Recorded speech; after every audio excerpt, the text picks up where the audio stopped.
नमस्कार। तो टॉपिक से आपको पता चल गया होगा कि आज हम क्या करने जा रहे हैं। आज हम पढ़ने वाले नहीं है, आज हम कुछ डिफरेंट लेके आए हैं। तो बच्चों को क्या होता है, थ्योरी पढ़ ली, फॉर्मूला भी पता है, न्यूमेरिकल पढ़ो तो सब गोल, कहाँ सर है कहाँ पैर है, न्यूमेरिकल देखते ही कुछ समझ में नहीं आ रहा क्या करना है कैसे करना है। तो चलिए आज आपकी हम इस मुश्किल को सॉल्व करते हैं कि कैसे पढ़ें कि आपके न्यूमेरिकल भी सॉल्व होने स्टार्ट हो जाए। ठीक है, तो सबसे पहला चीज हमारी क्या आती है, आप थ्योरी पढ़ो, ऊपर ऊपर से थ्योरी पढ़ लो, फॉर्मूला पढ़ लो कि भाई आपका फॉर्मूला क्या है, पता कर लो कि फॉर्मूले में क्या क्या है। करेक्ट, जैसे आपका F = m में होता है तो फोर्स है, m मास है, a आपका एक्सेलरेशन है। हिंदी में बोलो तो F आपका बल है, m आपका द्रव्यमान है, a आपका त्वरण है। मोटा मोटा पता चल गया। अब आप न्यूमेरिकल्स पे जाओ। न्यूमेरिकल्स पे कहाँ, एक्सरसाइज पे नहीं जाना, अब आप जाओ जो एग्जाम्पल्स में आपको दिए हुए हैं। ठीक है, एग्जाम्पल में इजी वाले पे जाओ और अपने हाथ से उसे ढक लो। चीटिंग नहीं करनी है, आप दूसरों से चीटिंग कर सकते हो, खुद से नहीं। Be honest with yourself. ठीक है, अपने आप से ईमानदारी करो, ढक लो, उसे सॉल्व करने की कोशिश करो। तो आपने न्यूमेरिकल पढ़ा, हाँ फॉर्मूला था, डायरेक्ट फॉर्मूला लग गया, न्यूमेरिकल तो हो गया, वेल एंड गुड। अब क्या करो, अब आप अपने डिफिकल्ट पे जाओ, जो एग्जाम्पल्स नहीं है आपके डिफिकल्ट न्यूमेरिकल्स हैं उन पे जाओ। तो अब आपने न्यूमेरिकल पढ़ा, ओहो ये तो घूम गए, ये तो कुछ भी समझ में नहीं आ रहा, क्या करें, कहाँ आगे, गो टू थ्योरी। थ्योरी को आप फिर से पढ़ो। अब की बार आपको कुछ ना कुछ ऐसा पॉइंट मिलेगा जो आपने मिस कर दिया। चलो एक एग्जाम्पल से समझाते हैं कैसे। आपने गति के समीकरण पढ़े, इक्वेशन ऑफ मोशन पढ़ी, S = ut + ½ at²। करेक्ट, इस इक्वेशन में हमें पता है S हमारा डिस्प्लेसमेंट विस्थापन, U प्रारंभिक वेग इनिशियल वेलोसिटी, T समय टाइम, A एक्सेलरेशन त्वरण है। जब हमने इजी न्यूमेरिकल करा था तो उसमें उन्होंने हमें बोल दिया कि भाई ये कार है जो नियत त्वरण से और विराम अवस्था से चलना शुरू करती है, 2 सेकंड में उसका विस्थापन कितना होगा। तो भाई आपने फटाफट सब कुछ रख दिया। ए इन्होंने दिया है नियत त्वरण 2 मीटर प्रति सेकंड स्क्वायर, विराम अवस्था से है, u 0 है, t बराबर 2 सेकंड में कितनी दूरी पे चलेगी, हमने फटाफट बता दिया। पर अब आप जब डिफिकल्ट न्यूमेरिकल पे आए तो न्यूमेरिकल में उन्होंने कुछ ऐसा सा बोल दिया कि आपकी ऑलरेडी कार का विस्थापन जब वो विराम अवस्था में है 4 मीटर है, और उन्होंने पूछ लिया कि 2 मिनट बाद उसका विस्थापन क्या होगा, ये हमें निकालना है। और वो अपने एक नियत वेग, विराम अवस्था से उसने चलना प्रारंभ किया है, नियत त्वरण उसका 2 मीटर प्रति सेकंड स्क्वायर है। अब ये कैसे निकाले, हमारे पास तो एक ही इक्वेशन है, ऐसे कैसे हम S2 निकालें इस चीज के लिए। तो कैसे, दोबारा से थ्योरी पे जब जाओगे तो कहीं ना कहीं एक लाइन आपको लिखी मिलेगी उसमें कि जो ये हमारा विस्थापन है ना, इसमें हम क्या मानते हैं कि t बराबर 0 पे S भी हमारा 0 है, तब हम ये इक्वेशन लिखते हैं। पर अगर ऐसा नहीं है, t बराबर 0 पे कुछ विस्थापन है, तो इक्वेशन हमारी क्या हो जाती है, S - S0 बराबर ut + ½ at²। चले गए ना डेप्थ में कॉन्सेप्ट की, अब पता चला ना। तो थ्योरी से न्यूमेरिकल नहीं, न्यूमेरिकल से थ्योरी आप समझो, बहुत इजी लगेगी, बहुत मजा आएगा। अब आपके डिफिकल्ट न्यूमेरिकल्स भी होगी। करेक्ट, जो एग्जाम्पल में डिफिकल्ट न्यूमेरिकल थे वो भी लगने स्टार्ट हो गए। तो इसमें देखो तुम्हारा कितना फायदा हो रहा है, न्यूमेरिकल्स हो रहे हैं, न्यूमेरिकल्स के साथ में फ्री में क्या मिल रहा है, थ्योरी पढ़ रहे हो बार बार ना, समझ रहे हो बार बार, थ्योरी आप बार बार अपनी समझ रहे हो। तो न्यूमेरिकल्स के साथ थ्योरी फ्री हो गई, कॉन्सेप्ट क्लियर हो गया, और बोनस में क्या मिला, कॉन्फिडेंस। अब न्यूमेरिकल देख के डर लगना कम हो गया, खत्म नहीं हुआ, कम हो गया है। अब आओ अपनी एक्सरसाइज पे। एक्सरसाइज पे जब आओगे तो सबसे पहले इजी न्यूमेरिकल्स करो, हो जाएंगे गारंटी। मीडियम जो होते हैं नॉर्मल से, ठीक है, एक छोटा सा कॉन्सेप्ट होके थोड़े न्यूमेरिकल आते हैं, पक्का वो भी हो जाएंगे। अब आया डिफिकल्ट न्यूमेरिकल पे, जिन्हें देख के हमेशा होता है छोड़ दे यार, ये तो नहीं होंगे, ये तो मेरे लेवल के नहीं है। बच्चे ये बोल के क्या छोड़ते हैं, मेरे लेवल के नहीं है। कुछ भी आपका ऐसा नहीं है जो आपके लेवल का नहीं है, आप सब कुछ कर सकते हो। कॉन्फिडेंस रखो अपने अंदर, ठीक है। और आज हम वही बना के छोड़ेंगे। तो डिफिकल्ट न्यूमेरिकल्स पे आप आए, आपने पढ़ा, फिर से कुछ ऐसा अटक गया कि आप न्यूमेरिकल में अटक गए। सॉल्यूशन पे नहीं जाना, कहां जाना है दोबारा से? थ्योरी पे। थ्योरी पे दोबारा जाओ, न्यूमेरिकल आपका सॉल्व होगा ही होगा। थ्योरी में फिर से कुछ ना कुछ आपको ऐसा मिलेगा, अरे ये तो मिस कर दिया था, अरे इस वजह से ये तो न्यूमेरिकल हो गया। चलो एक एग्जांपल देके समझाती हूँ। एग्जांपल में हमारे पास ये है कि भाई हमारे पास ये एक मीनार है जिसकी हाइट इन्होंने दे दी 10 मीटर। अगेन हमारे पास तो एक ही वॉलेंटियर है, हमारे शौर्यवर्धन जी खड़े हैं ऊपर बोल लेके, ठीक है।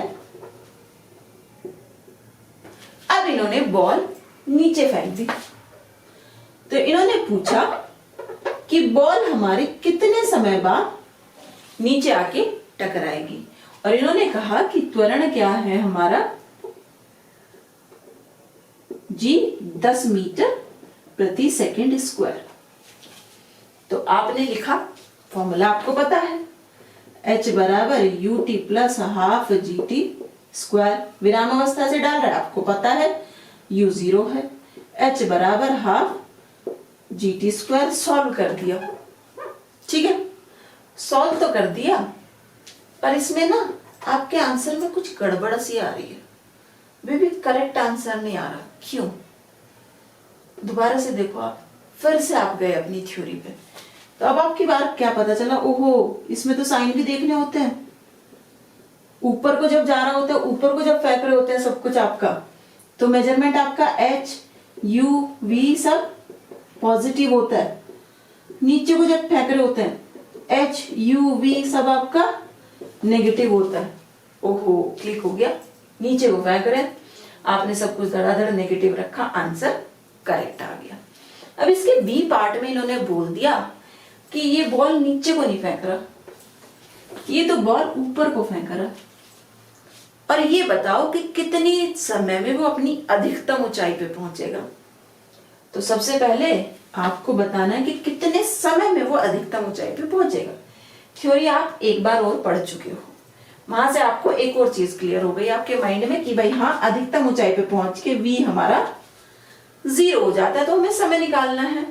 और इसने कहा कि इसका वेग कितना दिया हुआ है, जब ऊपर की ओर फेंका 10 मीटर प्रति सेकंड से उसने फेंका, तो आपने इक्वेशन लगा दी, v बराबर u plus G T, correct. v 0 तो आप करो u बराबर माइनस जी टी, t बराबर माइनस u बटे जी, 10 बटे 10 माइनस 1 मिनट। आंसर तो सही आ रहा है, पर ये माइनस क्यों आ गया?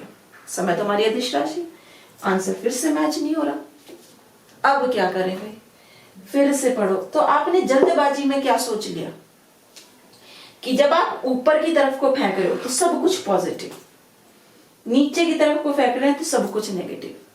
अब की बार पढ़ा तो क्या पता चला, उत्तर की जी क्या होता है, उन्होंने बोला कि जी हमारा हमेशा पृथ्वी के केंद्र की तरफ को लगा होता है, आप ऊपर फेंको या आप नीचे फेंको, जी हमेशा क्या होगा, नेगेटिव।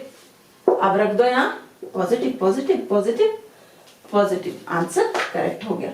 ऑप्शन आपके जितने भी कॉन्सेप्ट थे इस इक्वेशन से रिलेटेड क्लियर, सारे concept clear, correct.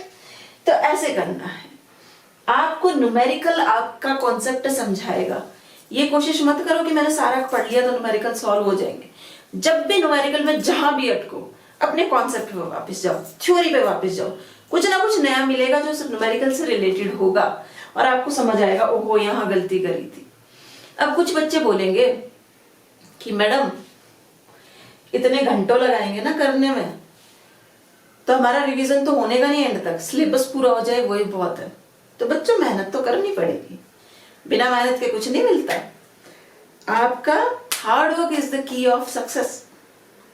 Hard work ही, कठिन परिश्रम ही सफलता की कुंजी होती है। तो मेहनत तो करनी पड़ेगी। भूल जाओ कि अब आप 10वीं में नहीं हो, 11वीं और 12वीं में हो, और अगर 11वीं 12वीं में मेहनत नहीं करनी पड़ी ना, तो पूरी लाइफ हमेशा जब तक पढ़ोगे, और अगर साइंस में हो, फिजिक्स में हो, तो हमेशा रहेगा ओहो यार 11वीं 12वीं ढंग से कर ली होती, ओहो यार ये कॉन्सेप्ट ढंग से समझ लिया होता। तो अभी से शुरू हो जाओ। मेहनत तो करनी पड़ेगी, घंटों तो बैठना पड़ेगा, पर रटे हुए कि आपके 10 रिवीजन से अच्छा है ना कि आपने समझ के करा है, तो आपका रिवीजन भी फास्ट होगा और एक रिवीजन ही बहुत होगा। अगर आपने कॉन्सेप्ट समझे हैं, आपने इन चीजों को करा है समझ के, अपने नोट्स साथ में अपने बनाए हैं, तो आपका एक revision is also more than enough, बहुत है आपके लिए वो एक रिवीजन। ठीक है, तो कॉन्सेप्ट से न्यूमेरिकल नहीं होते, न्यूमेरिकल से आपको कॉन्सेप्ट समझ आता है। न्यूमेरिकल में जहां को अपनी थ्योरी को बिल्कुल छान मारो, नहीं समझ में आ रहा बुक में, जरूरी तो नहीं कि बुक में से आपको सब कुछ पता चल जाए, अपने टीचर से पूछो जाके। और शर्माना कभी नहीं चाहिए। एक चीज से हमेशा छोड़ दो कि अगर मैंने ये पूछा तो सर हंसेंगे या मैडम हंसेंगी, बच्चे हंसेंगे क्लास में, नहीं, आपको सीखना है, बेशरम हो जाओ। क्वेश्चन, कोई भी क्वेश्चन बुरा नहीं होता, ठीक है, क्वेश्चन पूछो, जो आपके जैसा भी डाउट है, जो भी है, कितना भी उटपटांग आपको लग रहा हो, पर वो डाउट आपका क्लियर होना बहुत जरूरी है। और आप लोगों के साथ तो आजकल एक और पॉजिटिव पॉइंट है, टीचर से समझने में शर्म आ रही है, यूट्यूब पे देखो, कोई जज नहीं करेगा आपको। एक छोड़ 50 वीडियो देखो, आप मेरी वीडियो देखो, प्रमोशन भी जरूरी है ना। आप यूट्यूब पे जाओ, एक का समझ नहीं आएगा, दूसरे का नहीं आएगा, तीसरे का जरूर आएगा। और हो ना हो कि जो आपकी गलती आप स्किप कर लो, तीसरी नहीं तो चौथी वीडियो में वो कॉन्सेप्ट मिल ही जाएगा, ओहो ये गलती हो रही थी। तो कॉन्सेप्ट को क्लियर करो। न्यूमेरिकल के साथ साथ जितना टाइम लगता है लगने दो, शुरू में टाइम लगेगा, पर धीरे धीरे ये आपकी हैबिट बन जाएगी। आप जब पढ़ोगे ना पहली बारी में ही, तो इतने अच्छे से पढ़ोगे कि हाँ मैं कॉन्फिडेंस आप में आ ही जाएगा, आएगा ही आएगा। इतनी मेहनत करोगे। टॉपर्स में ना कुछ भगवान आके नहीं उनको कुछ बता जाते कि हाँ सब कुछ उन्हें आता है। मेहनत ही करनी पड़ेगी, बहुत जरूरी है। ठीक है, और इतना जो कुछ भी मैं आपको ये सब बोल रहा हूँ, ये मेरी खुद की अपनाई हुई चीज है। मैं ना यूपी के एक छोटे से कस्बे के गवर्नमेंट स्कूल से पढ़ी, और आप लगा लो कि आज से कितने साल पहले, कम से कम 20-25 साल पहले, तब हमारे पास केवल बुक्स होती थी, इंटरनेट, यूट्यूब, ये वो कुछ नहीं होता था। एंड सॉरी टू से, पर गवर्नमेंट स्कूल के टीचर्स का भी बड़ा बुरा हाल था। हमारे टीचर बड़े कंफ्यूज रहते थे खुद ही, हमें क्या बताएंगे। तो हम क्या करते थे, बलाओ HC वर्मा बुक सर जी का, उनकी बुक से हमने बहुत पढ़ा, बहुत कॉन्सेप्ट 10 बार सर मारा तो समझ आ ही जाता। तो मेहनत तो बच्चों करनी पड़ेगी, और अभी से मेहनत करने की आदत डाल लो। इन 2 सालों में मस्ती करी, बाकी के साल जब भी पढ़ोगे रोगे फिजिक्स में, तो इन 2 सालों को सीरियस ले लो। ऐसा बना लो अपने आप को कि घर वालों को ये बोलना पड़े, बेटा अब मत पढ़ो, थोड़ी देर छोड़ दे पढ़ना। ठीक है, तो होप सो आपको ये तरीका समझ आया होगा। अगर आपने इन स्टेप से कर लिया तो ये तो गारंटी है कि फिजिक्स के न्यूमेरिकल से आपका डर खत्म। मैं ये नहीं कह रही आप सारे सॉल्व कर दोगे, हम भी अटक जाते हैं, आज भी अटक जाते हैं कुछ न्यूमेरिकल सॉल्व करने में, पर आपको डर नहीं लगेगा। आपको क्या होगा, हाँ लेके आ न्यूमेरिकल, होएगा सॉल्व, क्यों नहीं होगा, हो क्या रहेगा। ठीक है, तो इसी के साथ आज तो बेस्ट ऑफ लक बच्चों। मेहनत करो, मेहनत तो करनी पड़ेगी, मेहनत ही हर सफलता की आपकी कुंजी होती है। मेहनत करो, कॉन्सेप्ट्स क्लियर करो, और जितना ज्यादा टाइम दे सकते हो, मैं ये नहीं कह रही खाली फिजिक्स को ही टाइम देते हो, बाकी सब्जेक्ट्स को भी टाइम दो, और अपनी मेहनत करोगे तो ही आपका सब कुछ क्लियर होगा। तो आज के लिए इतना ही, फिर मिलेंगे नेक्स्ट वीडियो में।